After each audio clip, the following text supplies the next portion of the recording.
Good evening, everyone. My name is Nathalie Dubois, and I will be hosting tonight's webinar, which will be held in English as a previous session was offered on Tuesday night. A few logistical details. We expect the session to last about 90 minutes. So let me just pause for a second because there's a bit of a technical glitch at my end, which should be solved very soon. Okay, we're good. So we will be together for about 90 minutes.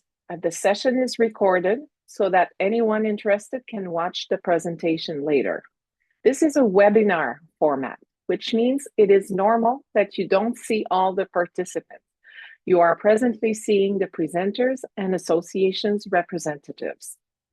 You have the opportunity to ask questions throughout the evening using the chat feature. Type in your question in either French or English, and we'll be sure to answer it. We ask that you maintain a respectful tone, even in writing. So if you are joining us tonight, it's because you're seriously considering running in the upcoming municipal elections this May, or because you have already decided to run. In either case, congratulations and thank you. You are considering taking on an important role in your community, one that is rewarding but also demanding.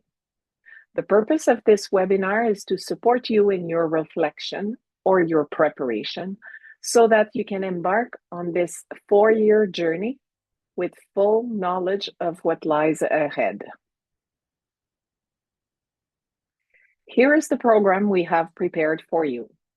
This webinar is part of an information and promotional campaign organized by the 3 provincial municipal associations. To give credit where credit is due, their representatives will say a few words at the beginning. Next, Jennifer Wilkins from the Department of Environment and Local Government will address you. She will be followed by Kim Poffenroth, Chief Electoral Officer for the province. She will walk you through the key logistical steps involved in submitting a candidacy for municipal elections. Then it will be my turn to provide an overview of the elements we consider essential to know in order to succeed in your role as an elected official throughout your term on the municipal council.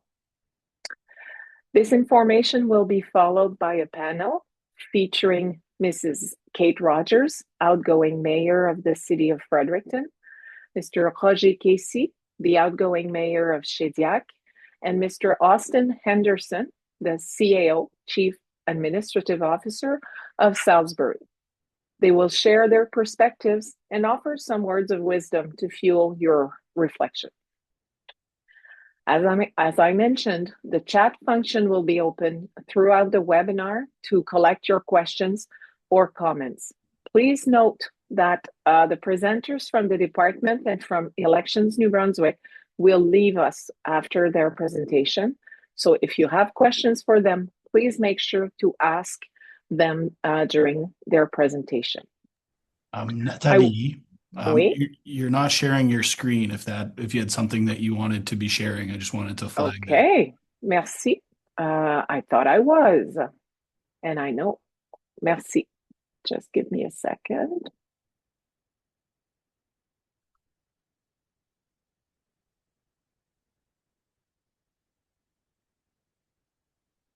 Now it's Zoom that is not helping me here. Sorry about that. This is so weird. I'm so sorry.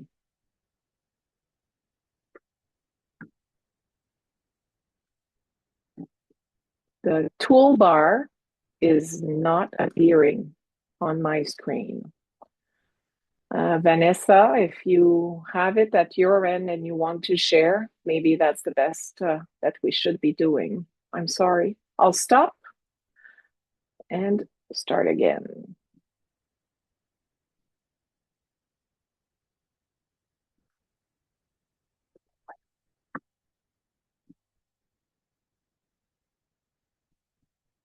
This is really weird. I'm sorry. I don't see the toolbar for Zoom. Um, Okay, if you now I want, get it.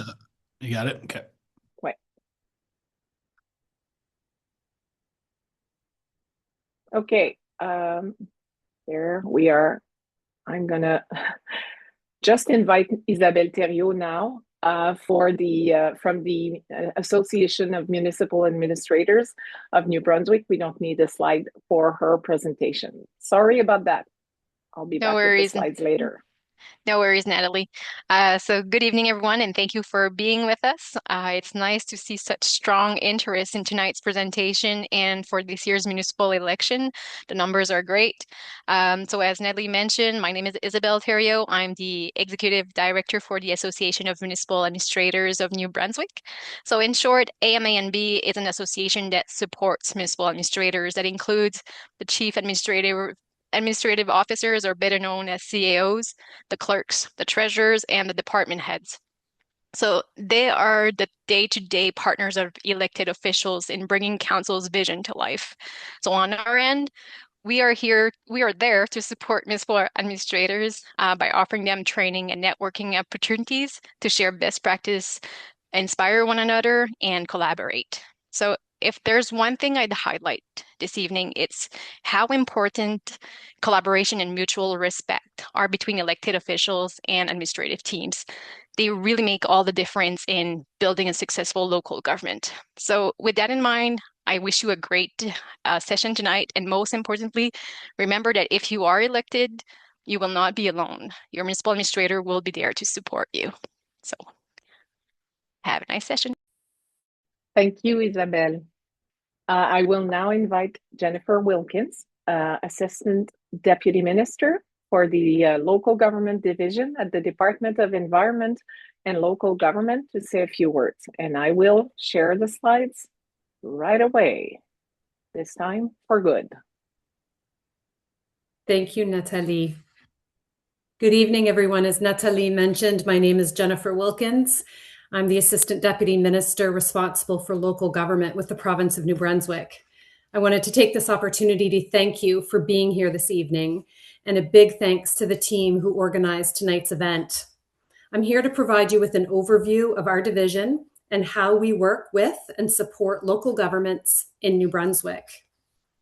There are 77 local governments and 12 rural districts in New Brunswick. Local governments are responsible for the delivery of local services to their residents and for making decisions that help their communities thrive. Local governments are an independent level of government and make decisions that directly impact the lives of their residents. There are also 12 regional service commissions across the province. They provide services to local governments and rural districts. There are different types of local governments in New Brunswick. There are cities, towns, villages, rural communities, and one regional municipality. All local governments have a council comprised of a mayor and councillors. The type of local governments may depend on the population and the kinds of services that are provided to its residents. Next slide, please. The local government division serves as the point of contact between the provincial government and local governments. My team is also responsible for administering rural districts, ensuring that residents in unincorporated New Brunswick, meaning that they have no local government council, receive services. We also work directly with the elected rural district advisory committees. Local governments in New Brunswick are created under the Local Governance Act. This legislation outlines the powers local governments have, and in some instances, the specific processes they must follow. In addition to the Local Governance Act, several other pieces of provincial legislation grant additional authorities and responsibilities to local governments. We have a regional collaboration and planning team that supports the 12 regional service commissions. This branch is also responsible for the administration of the Community Planning Act and the regulations that fall under this act to guide development in New Brunswick. Following each municipal election, we coordinate the delivery of a provincial orientation program for new and returning elected officials. This program ensures mayors and councillors understand their roles, responsibilities, and the legislative environment they work in. The orientation program also helps set the stage for effective governance and informed decision-making during their term. Next slide, please. I think. Oh, my mistake, Natalie, if you can go back. The Provincial Local Governance Orientation Program aims to support good governance in all local governments, and it will include such topics as roles and responsibilities of elected officials and staff, code of conduct and conflict of interest matters, financial matters and requirements including the budgeting process, right to information and protection of privacy, and role of the regional service commissions, and working collaboratively. The team responsible for the orientation program has been collaborating with a planning committee comprised of local governance partners to ensure a meaningful orientation and training program for elected officials. There's no registration fee for orientation, and the local government, each local government will take care of costs and necessary arrangements after the election. Details will be shared with local governments soon. These sessions are a great opportunity to gain essential knowledge and connect with peers. Finally, our last slide. Our division is always available to answer any questions you may have regarding local governments and their functions. Elections New Brunswick, who is here this evening, will be providing you with information on the election process and requirements, and they are best suited to answer those type of questions.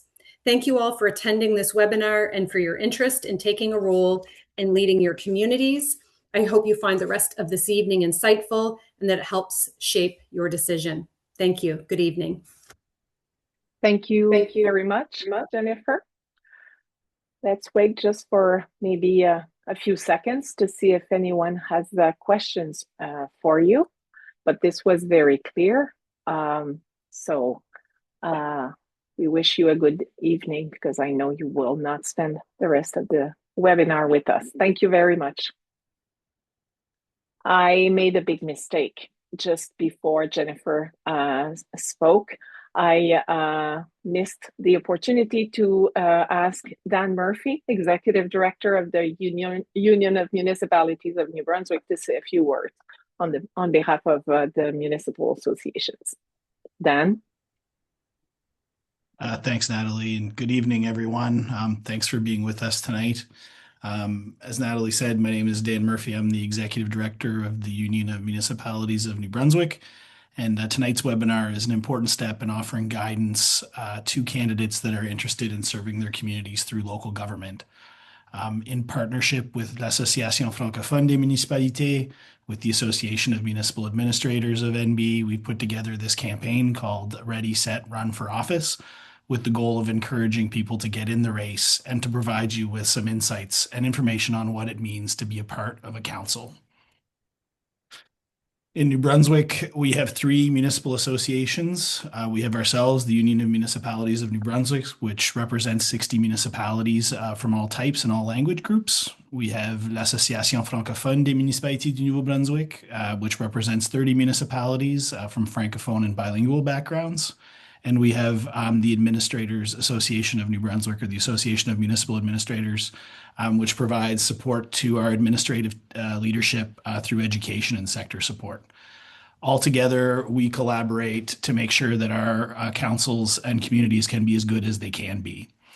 The difference between UMNB and AFMNB, or UMNB and AFMNB to AMANB, are really twofold. The first is that we are advocacy organizations. So our priority is to advance the issues that are of interest to our members. So whether that's talking about municipal funding, infrastructure, climate change, public safety, homelessness, and a host of other topics, we advocate to all orders of government on that front.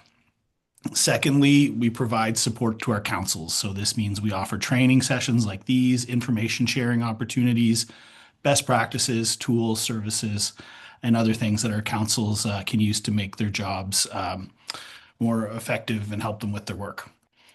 These upcoming municipal elections are a pivotal moment for our communities, as this will be the first full election since the local governance reform, as you're all learning to know. is that municipal government is the closest order of government to the citizens. So the decisions that are made at the council table have a direct impact on the daily life.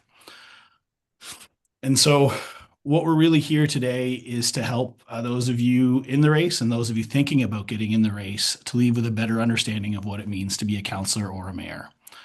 We really need those with their community at heart to step up and make a difference. And together, we're aiming to better prepare those interested in running for local office and to help those who are undecided tonight leave with a little bit more information to understand the roles and responsibilities as well as the expectations. So just before I stop, I just wanted to highlight a few individuals and thank them for their work tonight in advance. So I want to thank the panelists, Mayor Casey, Mayor Rogers, and CAO Henderson for giving up their time to come with us tonight. So appreciate you being here. Would like to also recognize Jennifer Wilkins and the team at Environment and Local Government for their partnership and support of this project. I want to give a shout out to Isabel Terrio from the Administrators Association, who has really been the glue who's held this thing together for us throughout the past few weeks. So thanks, Isabel. And finally, thank Natalie Dubois, our host tonight, for all the work that she's done putting into the guide and the content of this webinar. So thanks again for being here with us tonight and your interest in municipal life, and best of luck in your deliberations and in your upcoming campaigns. Thank you. Thank you, Dan. So now is the turn for Mrs. Kim Poffenroth to tell us about the logistical aspects of becoming a candidate for the election. Thank you, Natalie. As was mentioned, I will not be staying on for the full webinar, so I'll take any questions you might have about becoming a candidate in the upcoming election at the end of my presentation. So I'm going to give a relatively quick overview of what's involved in becoming a candidate, but there's a lot more information available on Election New Brunswick's website at electionsnb.ca, all kinds of information about becoming a candidate and whatnot. But we also have a candidate nomination kit that can be downloaded on the website. So we're available at info at electionsnb.ca. If you have any questions, you can also give us a call at 1-888-858-VOTE or contact your local returning officer if you have any questions that aren't addressed this evening. So first and foremost is what is involved, who's eligible to be a candidate. I think we're going backwards.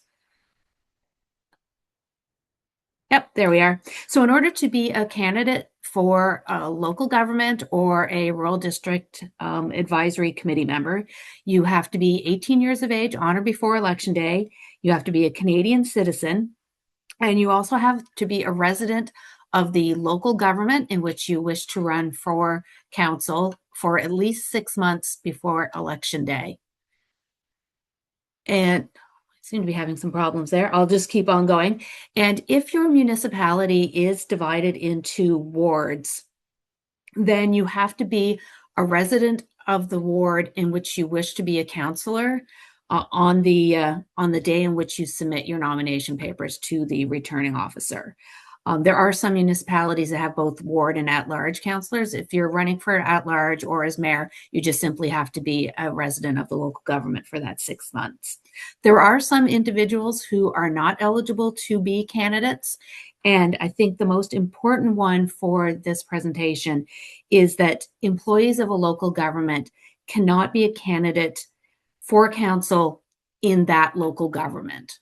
So if you happen to live in a different local government than where you happen to work, then that's fine. You can run for council. But if you are an employee of the local government where you wish to run for council, you are not qualified. There are also some other people. If you wish to work at an election, all election officers, regardless of whether it's myself as chief electoral officer or somebody who's only going to work at the polls for 1 day, they also cannot be a candidate. So I'm going to go over the nomination papers very quickly. Some of it is pretty straightforward. The first part is just your usual tombstone information, the contact information that we need to have. and the contest you want to run for and that sort of thing. Something that we do have available for folks is that if your full legal name that you would use is different than how you wish it to appear on the ballot, no, go back. There we go. Then you can have your name appear differently on the ballot. So for myself, my full legal name is Kimberly Ann Poffenroth, but if I was going to be running for council, which I cannot, but if I was going to, I would likely just use Kim Poffenroth because that's the name everyone knows me by. So but it's very important that if you fill in that part C exactly how you want your name to appear on the ballot, because that is what the returning officer will input into the system. That's how it will appear on our website and also on the ballot. You can have a nickname in brackets if you wish on your nomination paper. The one thing that you cannot use on a ballot is any professional, academic, or an honorary title. So you can't use doctor or professor or anything like that. Then we also allow for optional contact information. So this is the next slide. So one of the major complaints we receive from the public is that voters don't know enough information about the candidates. They don't know who they are and they don't know how to find information. So for quite some time in local government elections, we've allowed for candidates to provide us with optional information that will appear on our website. So whether you have a campaign email or phone number, or you have a campaign Facebook page set up or a campaign website, you provide us that information and it will be available on our website. With regard to the Facebook page or the a website, we'll just include a link that will take voters directly to your Facebook page or website if you provide us that information. It's completely optional. You do not have to, but I do encourage people to take advantage of that because it is one of the ways in which you can make sure that the voters know something about you and know how to get a hold of you to ask you questions about your platform and your candidacy. Another important piece I want to touch on is the nominators. So this is sort of key. In order to have a valid nomination paper, you have to have the signatures of at least 10 electors who are qualified to vote for you in the contest in which you are running. So once again, they have to be qualified electors, which means they're 18 years of age as of election day. They are Canadian citizens and that they will have resided in the province for at least 40 days as of election day, and that they're resident in the local government in which you wish to run as a candidate on the date of as of the election. If you're going to be running in a ward, your nominators must also be qualified to vote for you in that ward. So they have to be resident in the ward when they nominate you. In addition to the name and address and the signature of your nominators, the nominators also their signatures must be witnessed by an additional individual. And if we take you to the next slide, this is a little bit of information on the witness to the nominator signatures. So in addition to the page where you get the nominator signatures and those are witnessed, anyone who has witnessed a nominator signature must also complete Part F. Anyone can collect nominator signatures for you. They don't have to be an eligible elector themselves. You can collect your own nominator signatures. You can have a family member or another person. They don't have to be eligible to vote, but they do have to be present when the nominator signs the nomination paper. And they have to be able to certify that they know that the person is eligible, so that you've verified that the person is 18 years of age, a Canadian citizen, and the address. A couple of things, we get these questions every year. So a nominator cannot be a witness to their own signature. And a candidate cannot be their own nominator. And I also want to mention, we say that you have to have at least 10 nominators. But in addition to that, we always recommend that you get a couple more signatures, just in case the returning officer is going to review each of those nominators to verify that the address that they've given on the nomination paper is in the local government, and in, if you're running as a ward councillor, that they live in the ward. And if for some reason it turns out that one of those nominators isn't eligible, if you have a couple of backups, then you won't have to go out and find more nominators in the middle of the process. Next slide, please.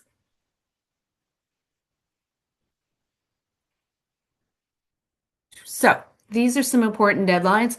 So as you hopefully are aware, the returning offices opened to the public on this past Monday, and candidates began submitting their nomination papers. If you're unsure where your returning office is located, if you just go to, once again, the Elections New Brunswick website, electionsnb.ca, and we do have contact information for all of the returning offices. We have 18 offices across the province. The province is divided up into 18 municipal regions, or 17 municipal regions, and we have a satellite office on Grand Manan. All nomination papers must be submitted no later than 2 p.m. on April 10th, and that is a hard deadline. Nobody has the discretion to move that deadline by even a minute. So if you go into your local returning office to submit your nomination paper at 2:01, the returning officer is not going to be able to accept that paper. So don't wait till the last minute, because in addition to it having to be submitted by 2 p.m., if there is some irregularity on your nomination paper and you cannot get it corrected and resubmitted to the returning officer by that 2 p.m. deadline on Friday, April 10th, it will also not be accepted. So that is another one of the reasons that we recommend people getting more than the minimum 10 nominators.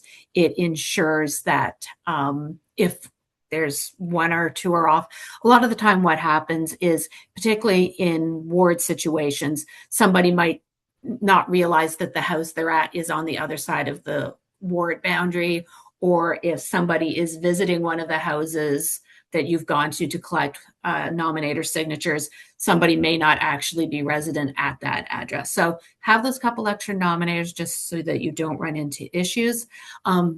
Your papers can be scanned and submitted by email. That's fine. Another individual can drop them off at the returning office for you. You don't have to do that yourself, and it does not need to be done in person. You can see the hours there of our returning offices. They are open from 9 a.m. to 7 p.m. Monday to Friday, and they are open on Saturdays from 10 a.m. to 5 p.m.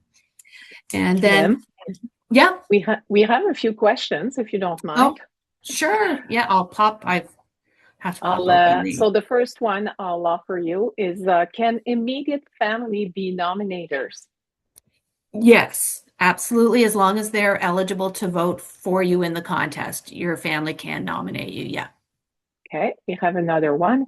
Can you use your business address if that is located in the municipality, but you live outside the municipality?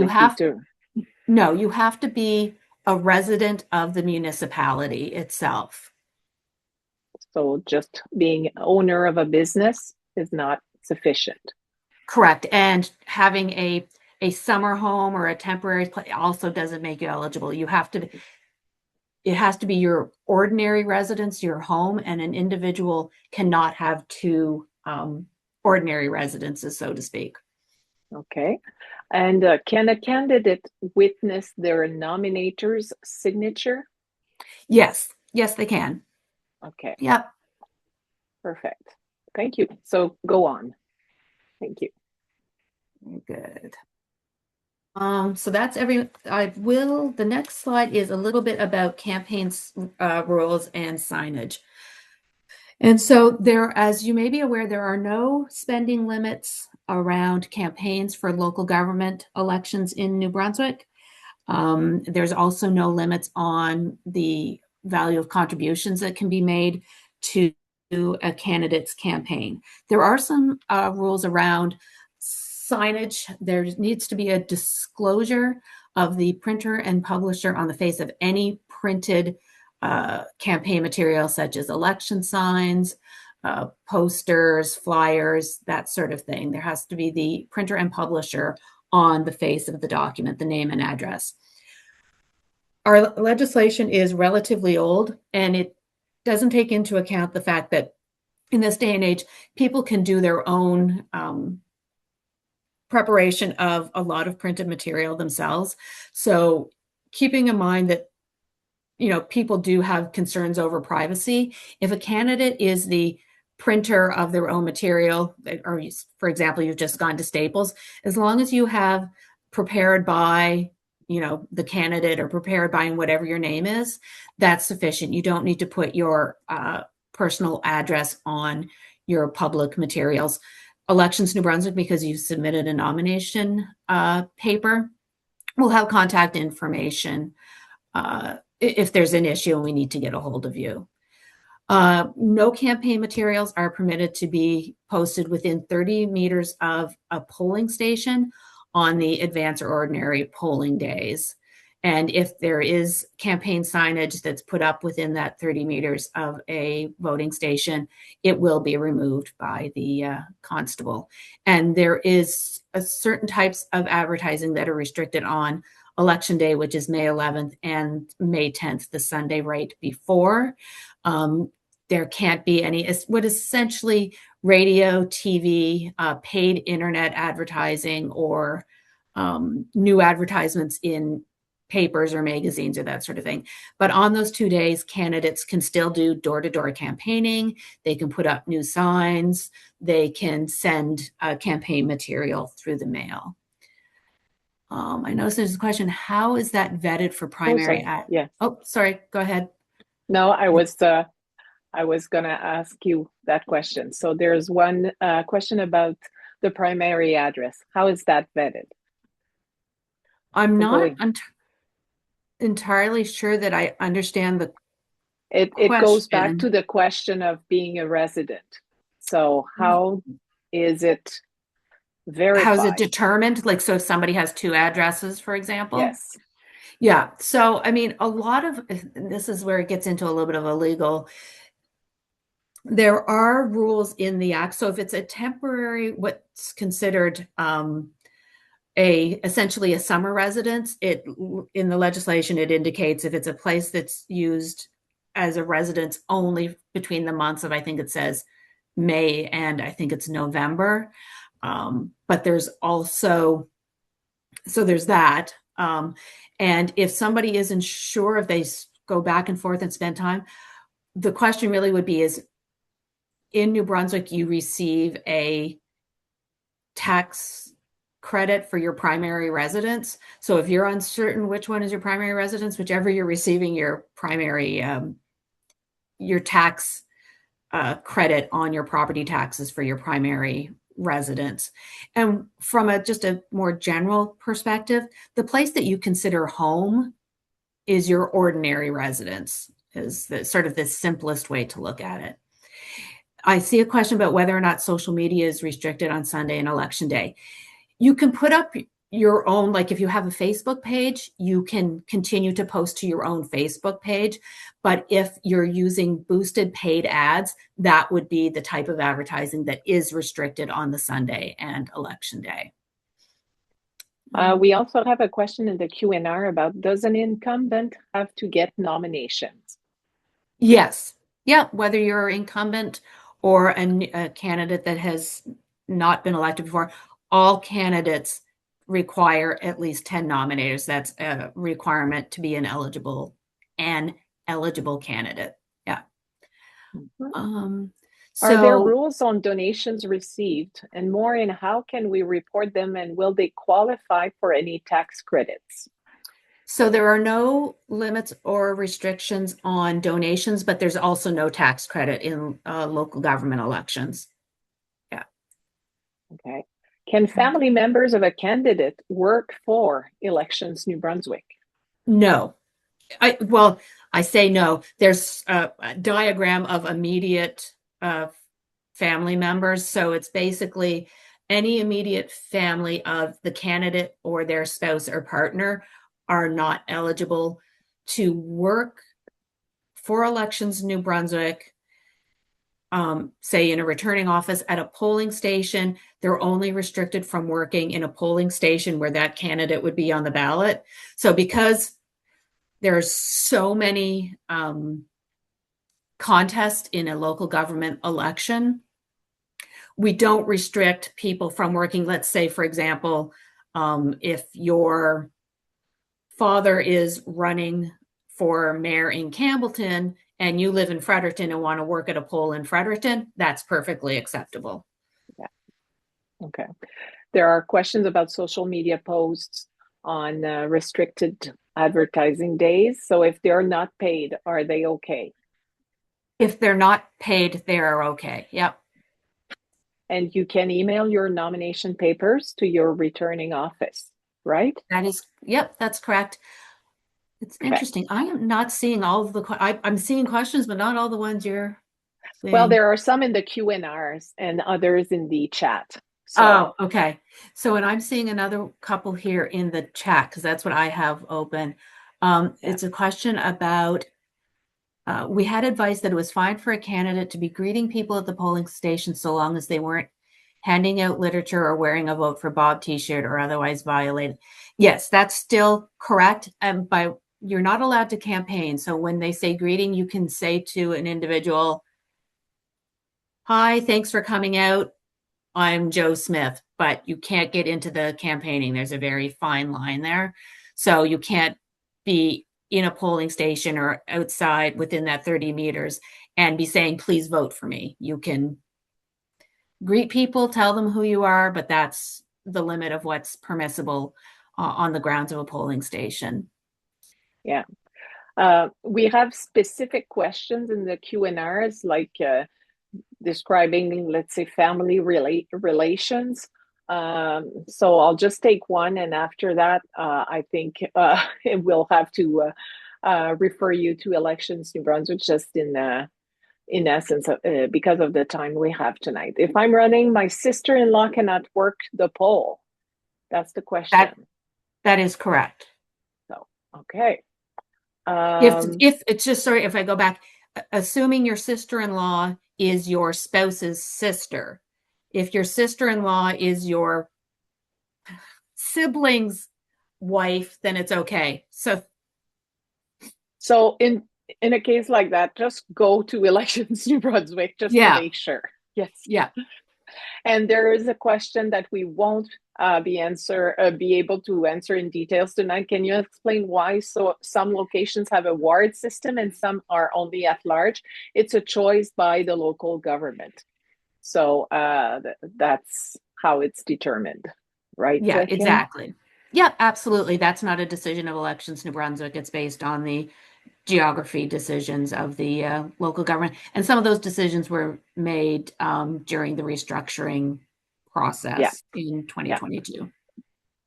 All right, we'll let you finish up your presentation. I think this is pretty much the last slide. It's just on some of the important dates coming up in the election, and it's been up there, so I probably don't need to go over that in too much detail. The most important ones, as far as I'm concerned, for potential candidates are the close of nominations, 2 p.m. April 10th. Then there's the advanced voting days are Saturday, May 2nd and Monday, May 4th, Election Day, May 11th. You can see right there on the slide the times. And if you're interested in New Brunswick, as I hope you're aware, you can vote in any returning office in the province for any contest in the province. So that will be available on April 20th is when that will begin. You might be wondering why that can't be done right now, because during a provincial election, voting can be done in returning offices as soon as they open. But because of the complexity of ballots in local government elections with the number of contests, we don't use write-in ballots. So we do have to wait until after the close of nominations and the ballots are printed. So that's all for the presentation. If there's any other questions in the chat function that I do have open, I think this goes back to the businesses. It's simply a person that resides with his partner in a neighboring community, but uses his business address. I'm not entirely sure, regardless of where you can only be a candidate where you live. That's the bottom line. Where you have a business is completely irrelevant. All right. Well, thank you very much. That was very useful. And obviously, we got a lot of questions in a very short period of time. So that attests to how busy Elections New Brunswick will be in the coming days and weeks, for sure. Yeah, absolutely. And I know that people have a lot more questions. Just reach out to info@electionsnb.ca or call our call center number. It's available 6 days a week, the same hours as the returning offices. And thank you, and good luck with the rest of your session. I'm sure it will be very informative, and you have some very knowledgeable counselors coming up who can tell you all about what it's really like to be a member of council. Thank you very much, and good luck for the campaign. Thank you. Merci. Thank you. So now it's my turn to tell you a few things about what you need to know before running for office. So the entire information campaign is aimed at a very specific goal, ensuring that the next group of elected officials is as well informed as possible about what it will mean in 2026 to serve on a municipal council in New Brunswick. We know that local governance reform has brought about significant changes, both in the local governments directly affected by restructurings, as well as for the others. Furthermore, population growth, the collateral effects of the pandemic, and the ever-increasing cost of living have had impacts on local governance that we could not have even imagined in 2021 during the last general municipal election. So this pre-election information initiative is a first, but probably one that will become standard practice for future election cycles. And it aims to provide a neutral and accurate portrait of the nature of the commitment made by someone who offers to serve as an elected local official. So by knowing what lies ahead, we can prepare ourselves accordingly. We can make a clear-headed decision about whether we are ready to play by the rules and whether we are ready to accept the constraints that come with these responsibilities. So while we can't guarantee that you'll know everything about these topics, which we consider essential, at the very least, now you won't be able to ignore them after tonight. You'll have access to reliable sources of information to deepen your understanding of these topics. So the following presentation is based almost entirely on the Practical Guide for Candidates, which was released on February 24th. If you haven't read it yet, set aside an hour to do so in the coming days. In the meantime, here's a quick overview. And you can find this guide on the websites of the three municipal associations. So this is just an overview of the division of responsibilities among levels of government. Keep in mind that your local government is responsible for the, the rectangle in the middle. There's no guarantee that everyone around you is fully aware of this division of responsibilities. So, and this summary just gives an overview.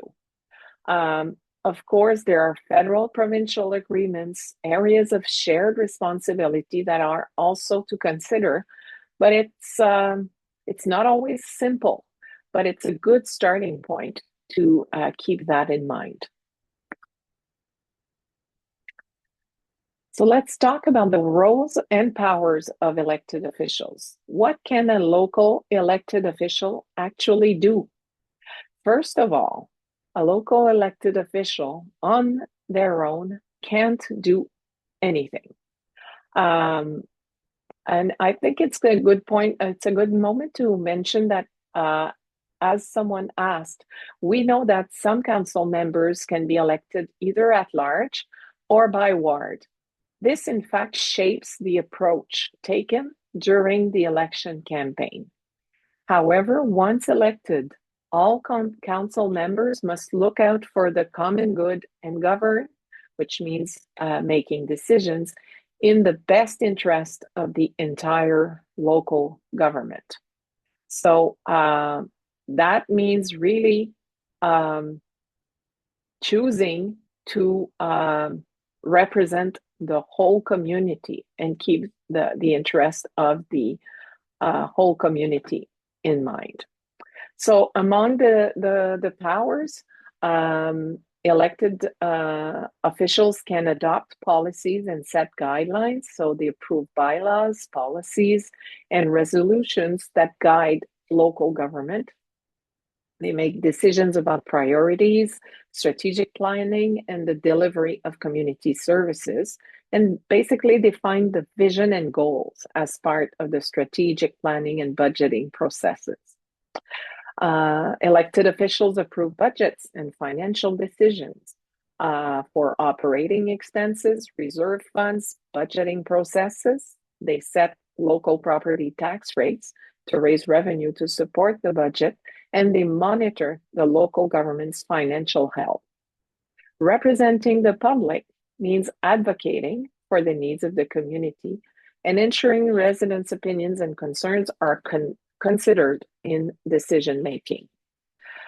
As for providing oversight, it means monitoring the performance of municipal services and programs and ensure accountability through regular reports. Finally, adopting and amending local bylaws. That these are the tools by which officials regulate local matters such as zoning, parking rules, noise, and land use planning. As for what elected officials should not do, it's not just about powers, right? We also need to be aware of the limits of these powers. And so the first is crucial for the relationship between the council and the municipal administrators to function well. Day-to-day operations are not the council's responsibility. There's only one person actually who reports to the council, and this is the Chief Administrative Officer. The rest of the staff falls under the responsibility of the CAO and respective department heads. Council members, including the mayor, must not issue directives or interfere in administrative functions. This is fundamental. Individual decisions, as I mentioned earlier, all decisions must be made collectively during council meetings. And council members cannot make promises of specific outcomes to voters or residents, either before or after the election, as they do not have decision-making authority. An elected local official must avoid conflicts of interest and cannot benefit in any way from their position. The best way to avoid conflicts is to prevent them, because the appearance of a conflict can be just as damaging as an actual conflict. During the registration process to this webinar, we received a question on this topic, so I'll address it here. The question was, do I have the right to continue my volunteer duties as co-chair of my parish's management committee if I become a neighborhood councillor? So these are questions that need to be carefully considered, because indeed there are volunteer roles that may be counter to being combined. But if it's not possible to gain any advantage personally or for the organization you represent, you should be fine and be able to continue your role. If you're the spokesperson of a committee, well, it depends on the nature of that committee and if there's a clear link to the municipality's areas of responsibility, if you can continue to be the spokesperson or not. So it depends on the context. Finally, there's a confidentiality obligation. So absolute discretion needs to be maintained both during and even after the term of office. And closed door meetings are only used to discuss sensitive topics. And once again, ensuring confidentiality of these matters is of the utmost importance. So in summary, understanding the difference between governing and day-to-day operations is key. It means communicating with the administration through the CAO only. Working as a team is really key. Participating actively in the discussions, preparing for each meeting you need to attend, it is very, very important. So you're not part of a political party if you are a local politician. You'll be on your own during the campaign, but once you accept the position or once you're sworn in, you'll be part of a team, and it will be your duty to do everything in your power to contribute to that team's success. So, of course, acting honestly and responsibly, make the community's interests a priority, that was mentioned. Engage with the community while respecting council processes, and also continue professional development in local governance is also a good way to maintain your skills and refine them as well. So tonight we're providing an overview of the roles and responsibilities. You'll be able to continue learning more in various ways should you be elected. Some municipal governments have started offering open house information sessions, and each local government will also provide orientation once, after the election.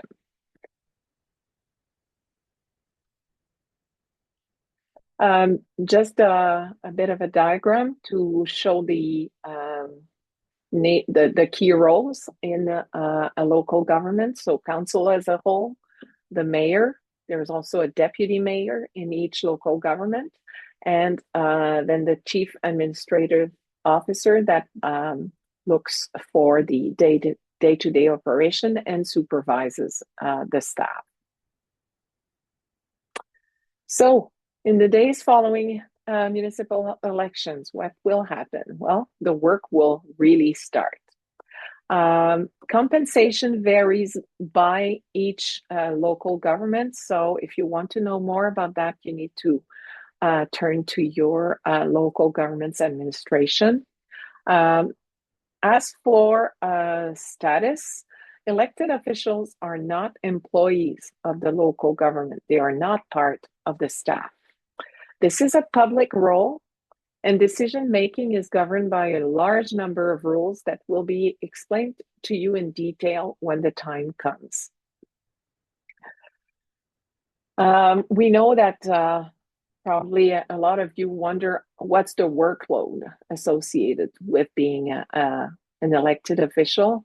Well, it's difficult to give you an estimate of the time required. The best way to get a good sense would be to discuss with elected officials in your community. The workload varies from one local government to the other, depending on each person's personal situation as well, and the amount of time each individual is able or wishes to devote to this role. But know that you'll have to attend several meetings. It will be an ongoing commitment throughout the 4-year period, and you'll be asked to attend many activities in your community. So what are the specific roles of the mayor and councillor? So the mayor is a member of the board of directors of the relevant regional service commission. So that affects the mayor's time commitment and adds to the workload. So that's something to consider. The mayor must exert leadership, especially in chairing and facilitating council meetings. It should have been council instead of board here. But the mayor does not have unlimited authority. Actually, the mayor must act under the authority of council and must abide by its decisions.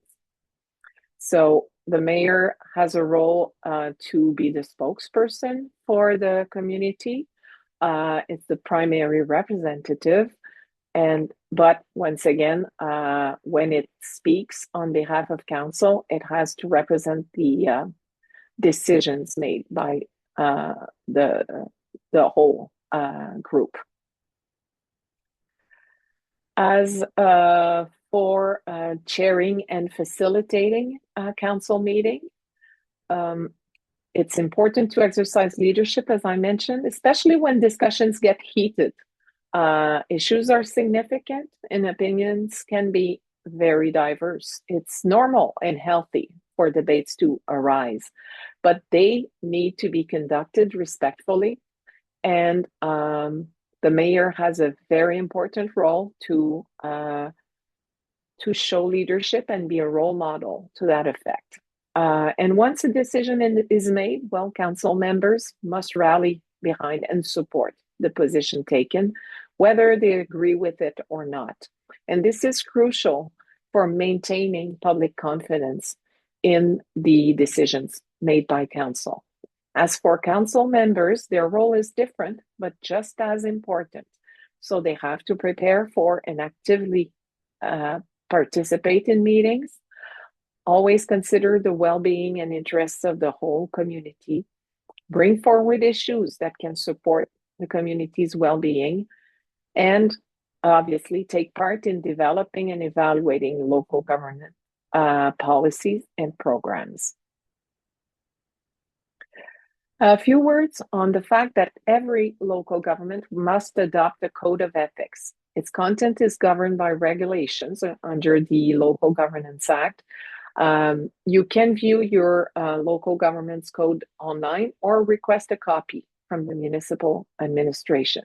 It's a code of values, a code governing behavior. It includes a process for receiving complaints in the event of an alleged breach of the code of conduct. Upon taking office, elected officials must sign a declaration confirming their commitment to abide by this code. So be sure to read it in advance so you'll be prepared. So this is my part of the information that we wanted you to get tonight.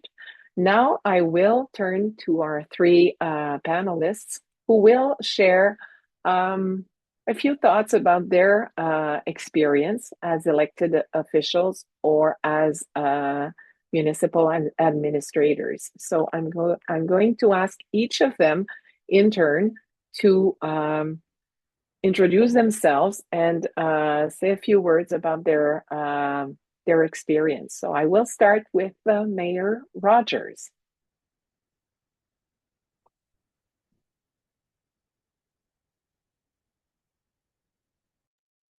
Thank you. Just unmuting myself. Good evening, everyone. It's a pleasure to be here with all of you talking about this. I always get excited at election time. For those of us who are election followers, an exciting time, but for all of you who are putting your name forward or considering putting your name forward, embrace this moment. It's daunting and nerve-wracking, but it can also be a lot of fun. It's a great way to get to know your community, the people in your community, the issues that matter. So I would just say embrace all of that and to really seize this opportunity to get to know the people and the issues of your municipality. So I have been on municipal council since 2012. I put my name forward at that time Really, because there were things I wanted done in my city. I had worked in community, nonprofit sector, nonprofit arts, but also charitable sector, also in social policy research. My background is in political science. So I was very involved in the community. I am from the city of Fredericton, so I'm from this city where I get to be mayor, grown up here, and I just was continuously seeing that our city worked really well for some people, not really well for everyone. And so I just got this idea that there needed to be more and different types of voices around the council table. Lots of good people like yourselves put their names forward, but it's really important that the council table be representative of the people who live in the area. So I thought, well, maybe if I get to sit around that table, I have different perspective, bring different points of view than some of the folks who've typically been there. I'm going to put my name forward. There's some things that I really care about. So I ran on a slogan of a city that works for everyone. And I have served on municipal council now. It will be 14 years in May. As a councillor, as deputy mayor, and then as for the past 5 years as mayor. And I will say that slogan is still at the heart of everything that I do. This idea, a city that works for everyone. As a councillor, I was able to make lots happen. And I'll give a piece of advice right now. When you get elected to your municipal governments, really learn how things work. You can either sit around a council table and just be a talking piece, or you can sit around that table and really make impact and make change and bring about the things that you believe are important to you and to the constituents that you represent. And once you do that, you are able to be more effective. Fredericton is a ward system. So we have 12 wards and a mayor. So 12 councillors that represent probably around 7,000-ish people from different parts of the city. And then the mayor.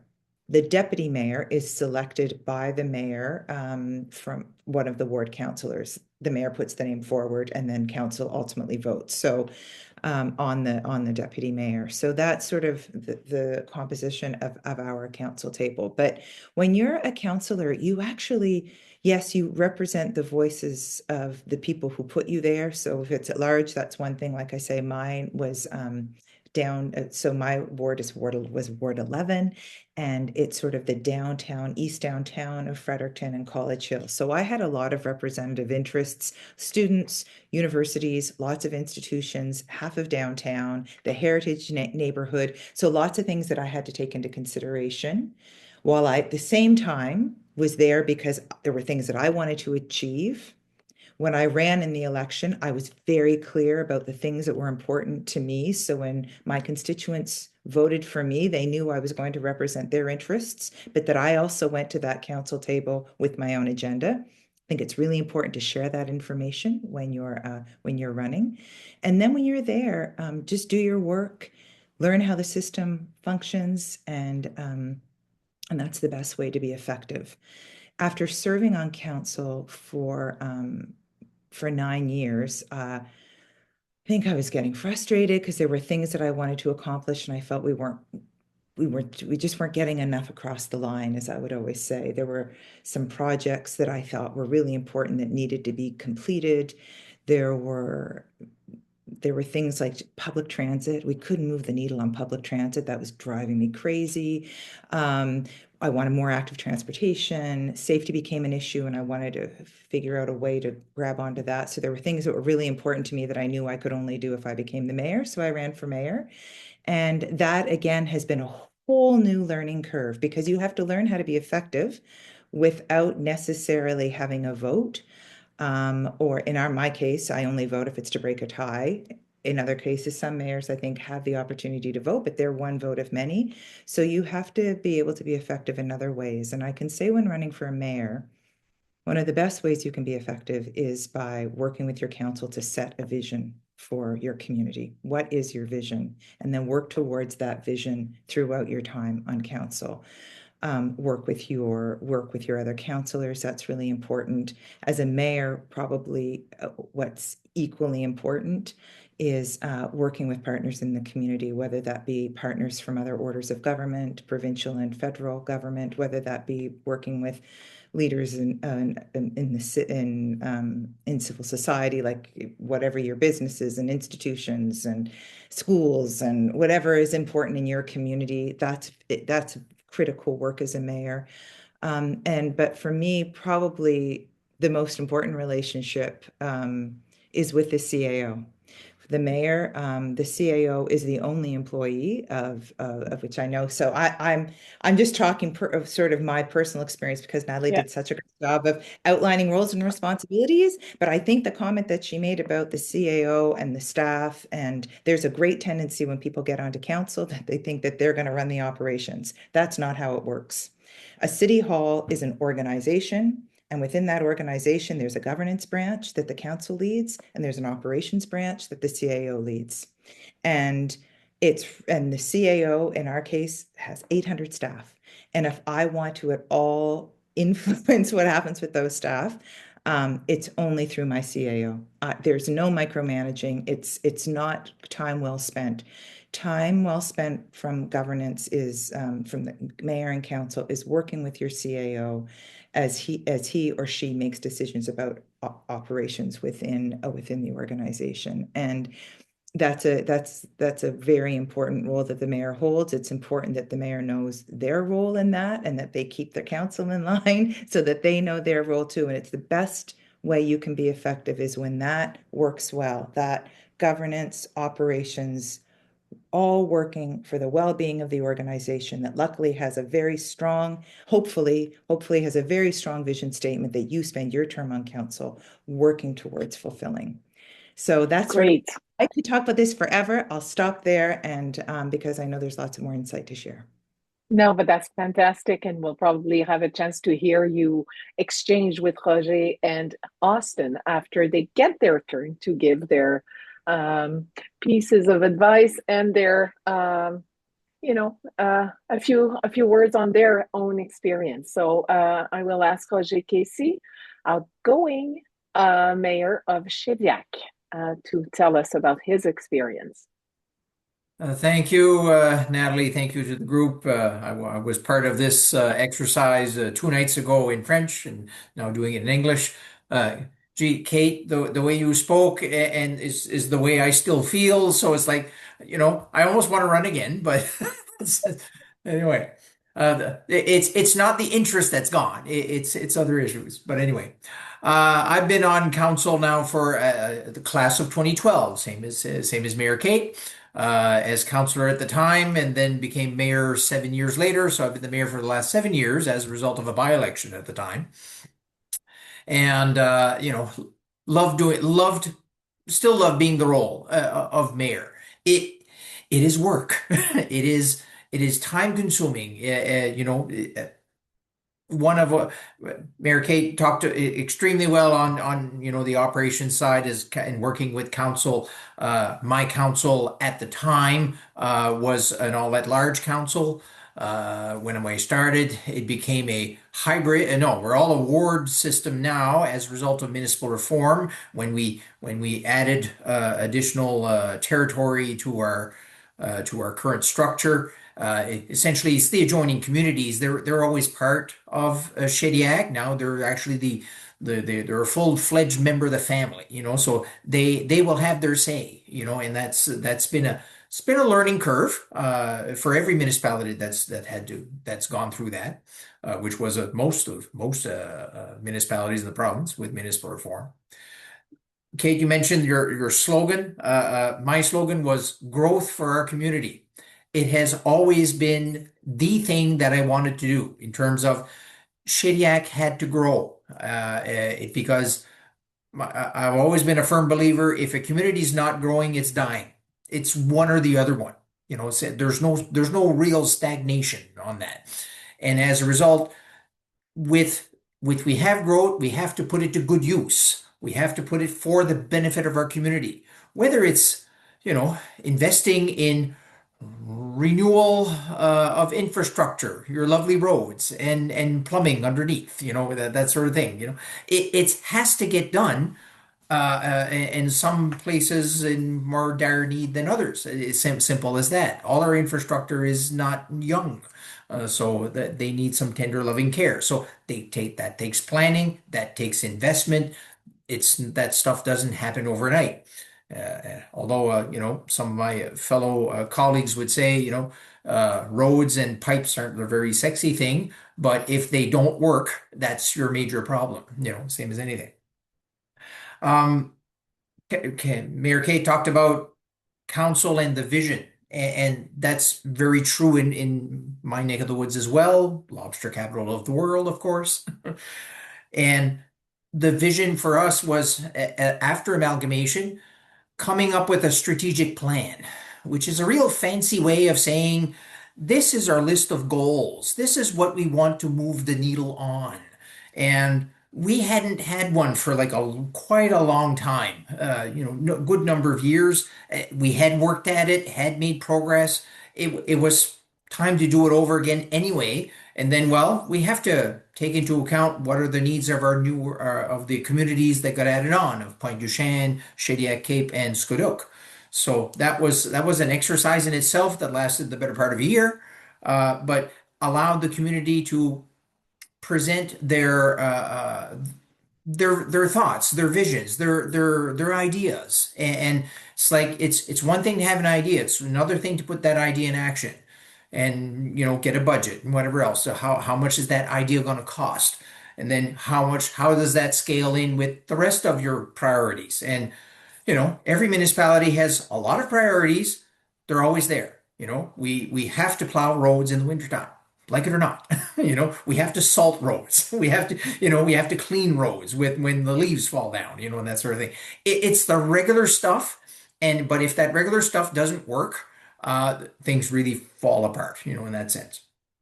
I always say that as mayor, the two roles, one with council and one with council and beyond, was always ensuring that my council members have the whole picture before making a decision, making an informed decision. That's what you want. You don't want the spur of the moment stuff and then you realize a month and a half later, oh, shoot. I use that word shoot instead of some other words on purpose.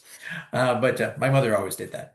And the other one was, I always explain, my job as mayor is basically one thing: building and maintaining relationships with my members of council, with my CAO, staff, at least if they know me, they can say hi to a certain extent.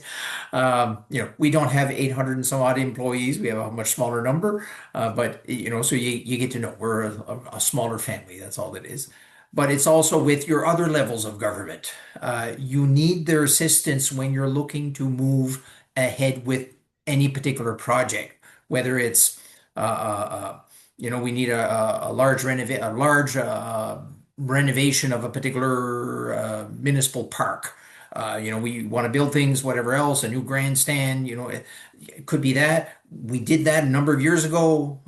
Pre-COVID price was $1.4 million. Well, we don't, our budget, we don't have that spare change, just available. So again, planning, need to build partnerships in order to get the things done.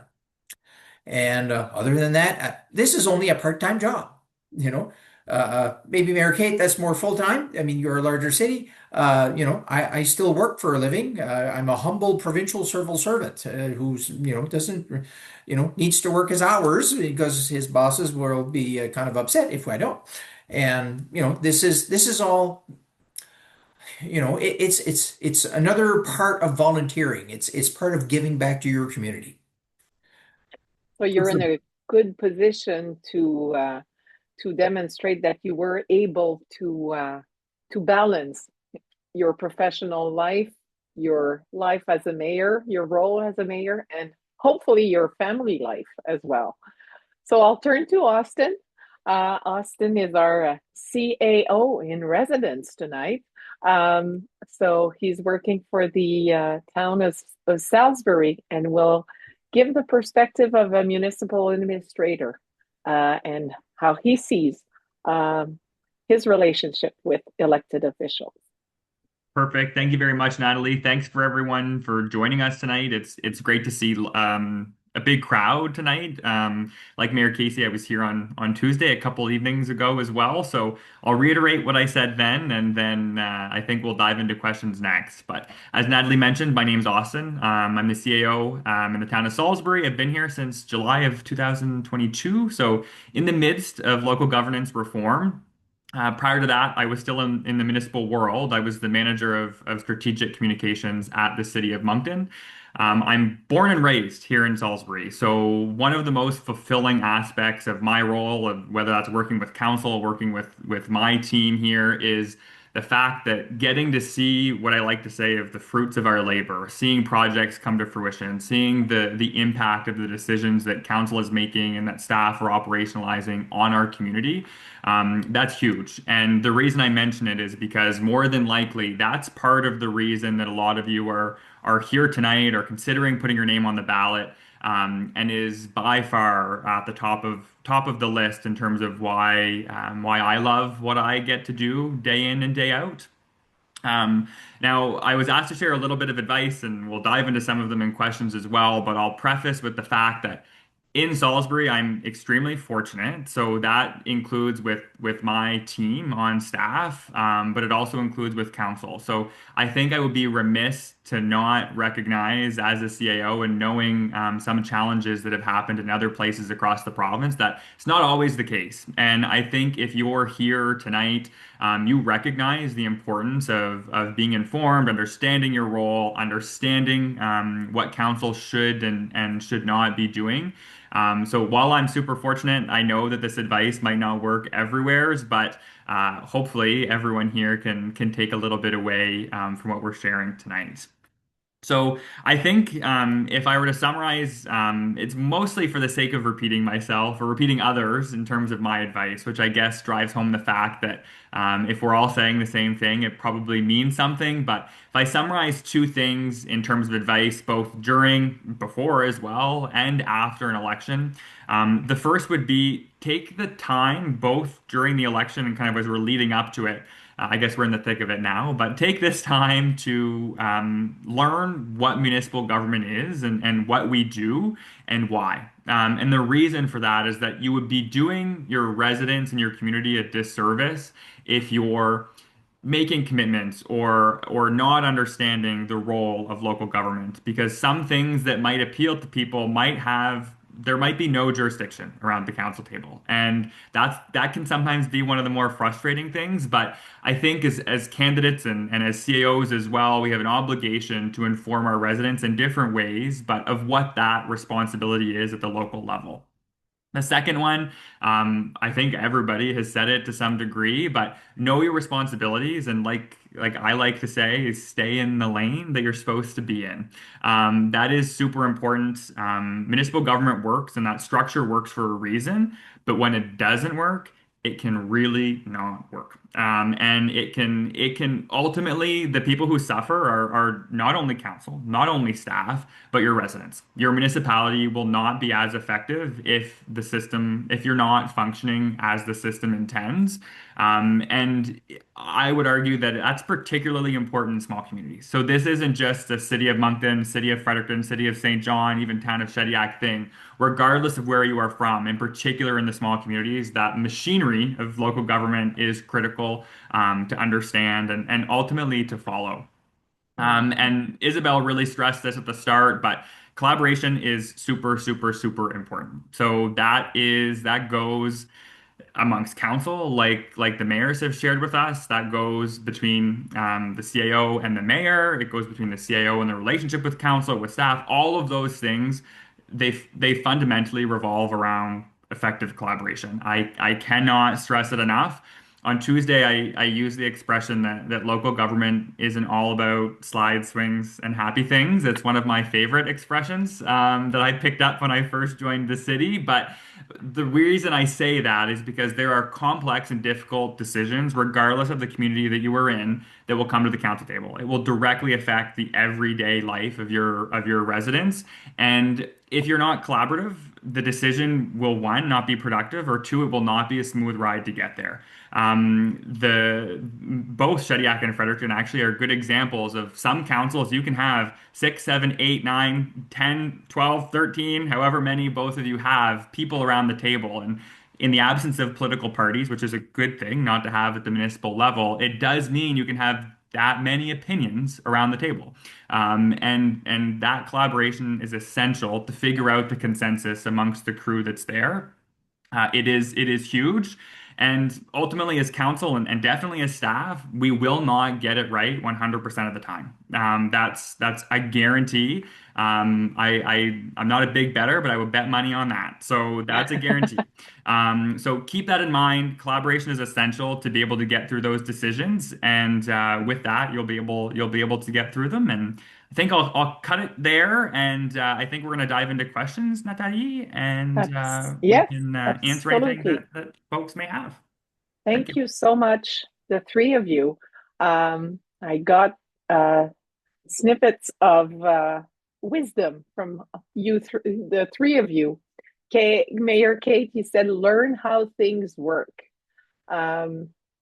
Mayor Casey, build and maintain relationships and make sure to have the whole picture so you can make informed decisions. And Austin said, learn about municipal governance, stay in your lane, and aim for collaboration. So this is, I had written almost all of that even before I read the question that I have for you that came from one of the participants. And it's actually a great one. Have any of you, as mayors, had to deal with extreme situations of council discord? It's a concern as of many potential candidates after seeing some municipalities have issues and some dissolvement or supervision, right? So yes, we are very conscious of that, and it's actually in part why this campaign and this information is provided to you by municipal associations. So, Mayor Kate, Mayor Roger Casey, has everything been always perfect in your respective worlds? I can start. I would not perfect. We've not had, since I've been mayor, we've not had much discord. We have disagreement. We have more votes carried on division than ever before when I was on council. So there's lots of disagreement. It's always very respectful. I think a lot of that has to do with how a meeting is chaired. And so I would also advise those seeking going for the role of mayor. We all have rules that govern our procedures in a meeting. But my experience chairing a meeting is that there's a lot to be said for giving our councilors the time and the space that they need to ask questions, to share their views. We sort of take our time around that council table. I've been part of councils where the mayor would only let a councilor speak once. You spoke once, that was it. Didn't matter if your thinking had evolved or you had more questions, or you spoke once, that was it. That achieves nothing. In my mind, that achieves nothing. Like, if you really want a conversation to evolve, you want people to learn, you want their ideas to evolve, their minds to broaden, you need to allow for those moments of exchange, always through the mayor. So they don't talk to each other. They ask a question through me that we would put to a staff or potentially put to another councilor if they have the response. So I think that, so to answer your question, we've had lots of disagreement. We've not had discord on this council. And there was a lot of concern in the beginning because we had sort of half new, half returning who were, and so a lot of unknown. We had people coming onto council who are activists and advocates for various sectors. Like, there was a lot of concern in the beginning, and I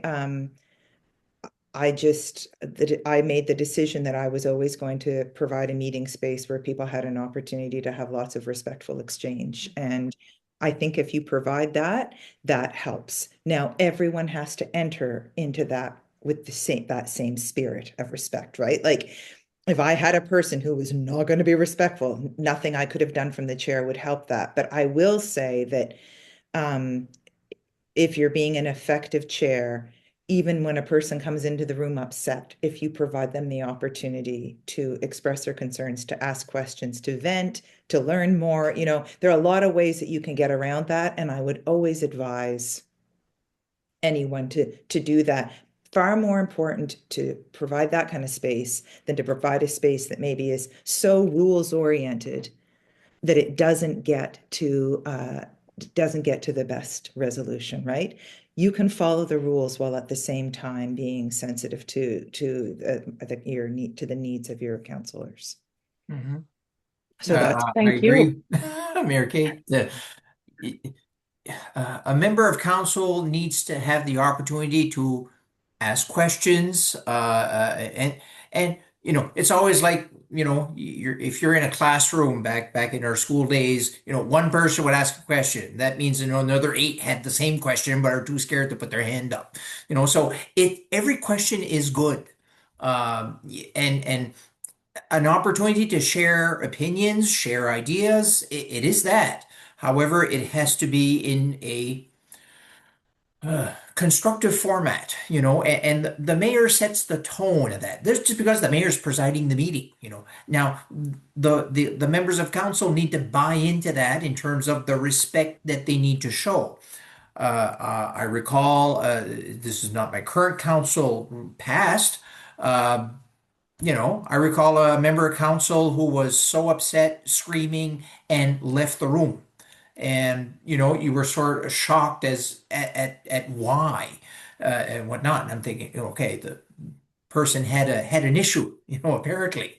But it's not what you would permit in terms of behavior in a I don't know, in a classroom, in a group. You don't, the idea, you don't go to the point of you're trying to lower the temperature, in that sense, because sometimes an issue can be, touchy in that sense. Whether it's, nobody likes to do, I would dare say, Mayor Rogers, you correct me if I'm wrong. I would dare say no member of council likes a contentious rezoning issue. It's not fun, whatever.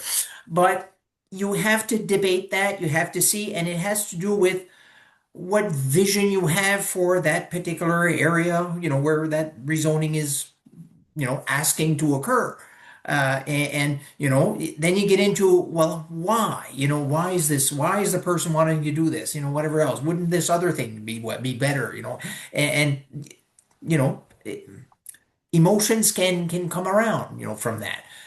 And that's fine, but you have to, you can express your emotions. You might be even expressing them a little forcefully, but you can't be, in French, I'd say dénigré. You can't Or disrespectful.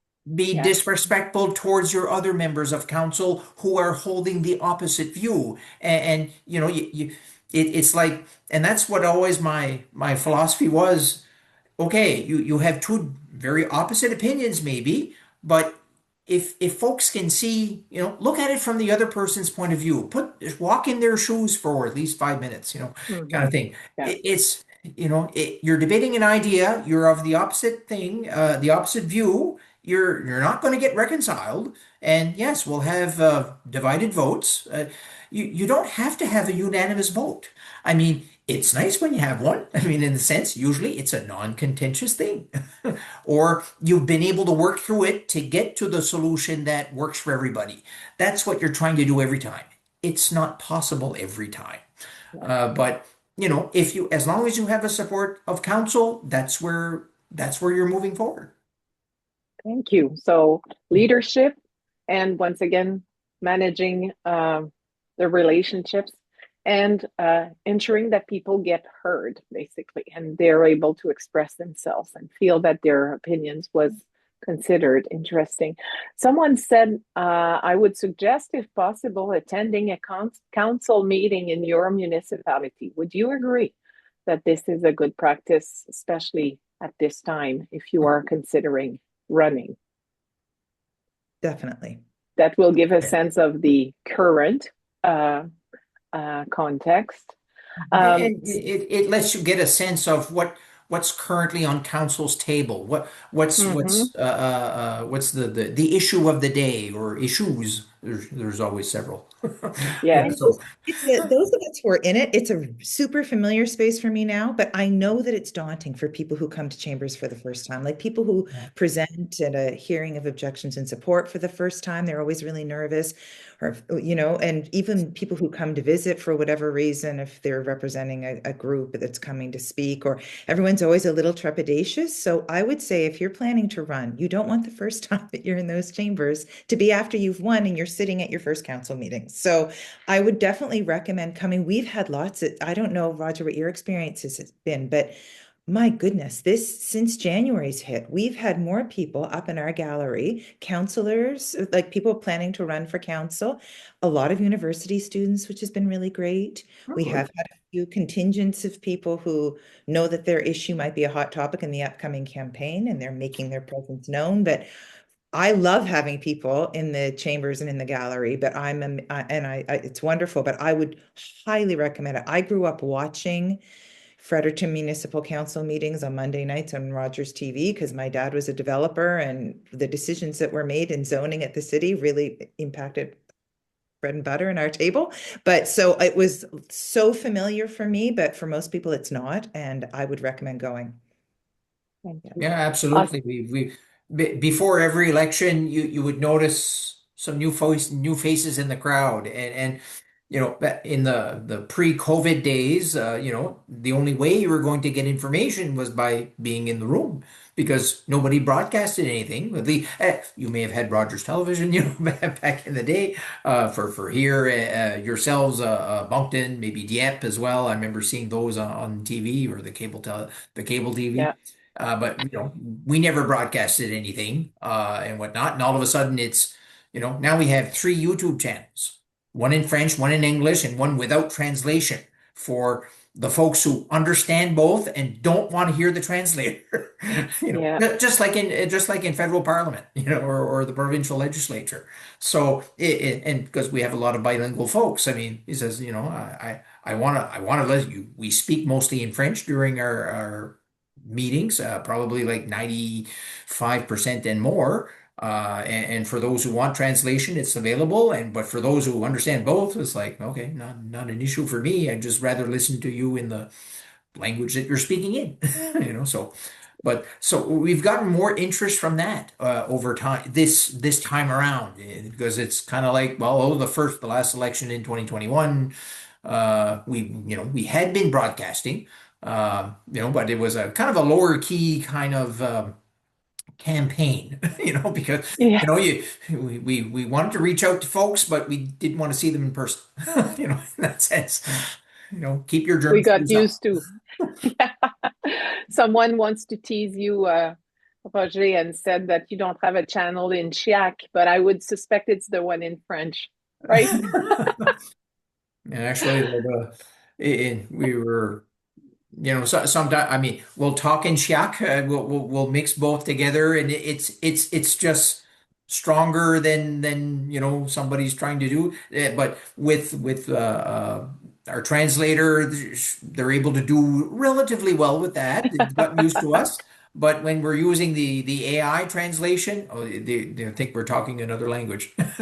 Yes. Well, that's where the humans are very, Are useful. very important. Yes, very useful. Austin, anything you'd like to add I to don't the think. I think it's been conversation? covered. I think I would recommend it 100%. And to Dan's point, he put in the chat to everybody, like a lot of municipalities either broadcast or publish videos of the council meeting. So if you want to ease in to not sitting in the room and people, there's generally a sense people around the table will think, oh, is that person running? Like, what are they doing here? So if you don't want to quite do that, then I would 100% encourage watching the video. And the other thing is a lot of municipalities will publish agenda packages. So the information not only seeing the meeting in person in real time or after the fact, but understanding the information that council is getting that helps paint that context and that picture. And ultimately, that's what you would get to help inform decisions if you're going to run and if you're successful. So that's the other piece. You can look at that too if you want to, one, get informed, but two, also get a lay of the land in terms of what you would expect to get ahead of time. And it's also for folks who are there for a particular issue that council is discussing that evening. Okay, that's one thing. Whether if it's a rezoning, okay, if it's something else completely different, great. But they're also able to sit through a meeting and understand all the intricacies of how this meeting works. We're discussing a lot of stuff and it takes time and you have to be respectful and whatnot. It's like it's seeing how, not really how the magic works, but seeing how the process is. You Yeah. know, you want to be here for that one, 5 to 10 minute thing that we're discussing. But if it's like the second last thing on the agenda, you're going to sit through a whole meeting. And geez, so they're concerned about how money is being spent. Is it being well invested? We've applied for some grants, okay, well, you learn a whole lot of stuff on other things that the one thing you were kind of concerned about. And it's good for folks to learn. Simple as that. Mhm. It struck me as you were presenting earlier that the both of you were counselors for what, almost 2 terms before deciding to run as a mayor. Can you imagine? And it's nothing against those who will be trying to become mayor, like at the first round, but Yeah. how different would have been your experience if you had not been a counselor before becoming a mayor? Can you reflect on that? Thoughts, Kate? Okay. Sorry, I'm putting out fires as one always does. As They're well. okay, fires out. So so when I ran for mayor, and I ran against two people who hadn't been on council before. And I remember saying, you can't do this job. If you haven't been on city council, how in heaven's name could you possibly run for mayor? But now that I've been the mayor, I actually realize what has been the most helpful experience for me has been chairing when I've been like a board chair, the chair of the board of for a nonprofit organization, like a board of directors, or I think of municipal council very much like like the city's like a nonprofit organization. You have to balance your budget just like you do in a nonprofit. And your council is like your board of directors, your mayor's like the chair of the board, and your CAO is like your executive director. So I draw that analogy all the time. I think because I've been an executive director of nonprofit organizations, I've chaired board of directors. So I actually find being the mayor uh, probably more analogous. It's more like that than it is being a counselor. So as long as you have, I think what's really important is that you have the ability to chair meetings, to be a spokesperson for the organization, and to work with an executive lead who then oversees a group of staff. To me, that is actually the experience that's needed. You have to be what you do need to be, though, is really knowledgeable about your community. You have to know the issues in your community. If you have had working relationships with other orders of government from previous experiences, if you know how to build relationships like strategic partnerships and all that, those are the kinds of skills that are necessary to be a good mayor. You actually don't have. I love that I was a counselor beforehand because I find that I really understand the needs of my counselors now. Like and I Mm, feel frustrated when they're trying to get something passed and it doesn't happen, and I feel how deflated they are. And I know that feeling, so I know how to support them. And like, so I'm not saying that that experience as a counselor hasn't been helpful, but I'm saying what I've realized since being mayor is I actually draw on more skills from my other life, like my other life, yes, than I do for my counselor life. Yeah. that's I- great analogy, and that was and I agree mentioned in the because chat. chairing a meeting is a skill.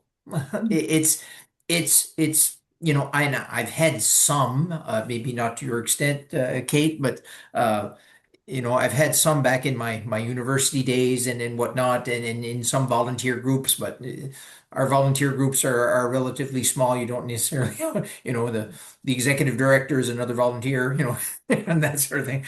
So, exactly. But the when going from a counselor to a mayor is really a different role. I was the only thing that was helpful for me, the main thing was I already knew the subject matter. I already knew the things. I didn't, and it wasn't like, I didn't have any moments where an issue came up and I'm like, what is this? I have no clue, whatever else. It was okay. I remember this back from last year or months ago or whatever. And that's been maybe one of my strengths in that sense.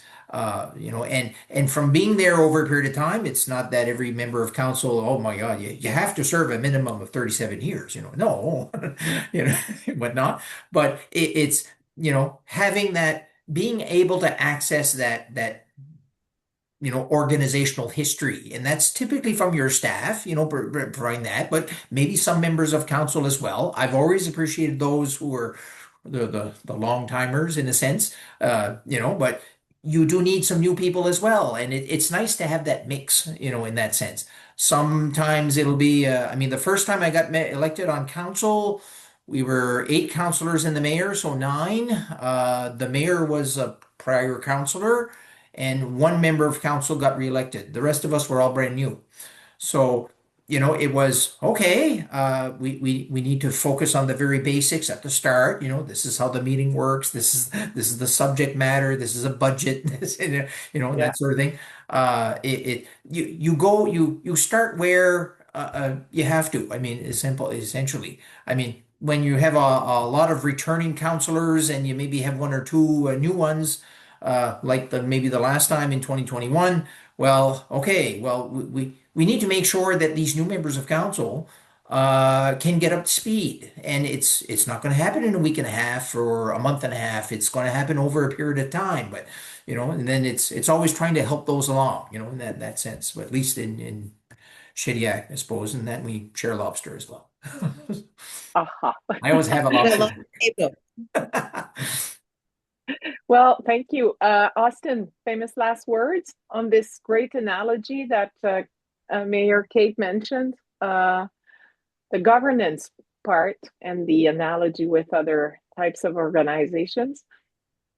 I would echo that. I think it's a good one too. A comparable one that I was told when I was trying to figure out when I was at the city, if I wanted to even become a CAO and try to figure out what that role is. And so in that case, it'd be the executive director, is that I can't remember the name of it. One of those timers that you have in like board games, like with the sand that funnels through it. You know what I mean. Yeah, So when the sand funnels through, the role of the CAO is there to make sure that there's that basically funnel between staff and council. So that's a comparable analogy that I've used, but it is very similar to the nonprofit world. It is true.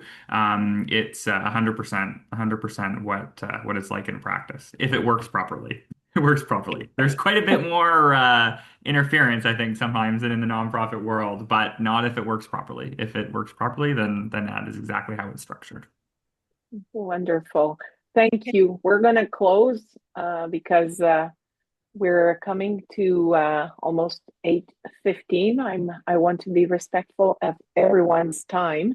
Thank you so much for your insights. This was very valuable, I hope, to everyone. Great exchange. Thank you. So just before we say goodbye, Ray, I want to mention again the very important dates. The one for candidates is Friday, April the 10th. Do not wait until the last minute to submit your papers, obviously. And of course, election day will happen on May 11th. So now's the time to just say thank you for attending. Good luck with whatever you decide to do And thank you for the service you offer your community. One way or another, to have a debate during the election campaign is very healthy for all of our communities. So we want to thank you, and thank you again for being with us tonight. Bye-bye. Take care. Thanks, everyone. Good campaign. Good luck.